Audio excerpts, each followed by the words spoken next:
આગળ સમાચારમાં વાત કરીએ તો સુરતથી સમાચાર સામે આવી રહ્યા છે, જેમાં સુરતમાં સરકારી વકીલ અને જજના નામે રૂપિયા માંગ્યા છે। તો આજે સરકારી વકીલ અને જજના નામે રૂપિયા માંગ્યા। હત્યા કેસમાં નિર્દોષ છોડાવવા માટે સેટિંગનો દાવો કરવામાં આવ્યો, જેમાં જાણીતા એડવોકેટ વચેટિયાએ રૂપિયા માંગ્યા। તો જજ અને સરકારી વકીલના નામે રૂપિયા 2 લાખની માંગ કરવામાં આવી હતી।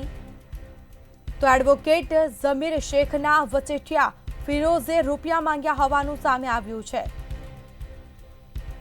તો રૂપિયા માંગનાર સામે પોલીસમાં વિધિવત ગુનો દાખલ થયો છે।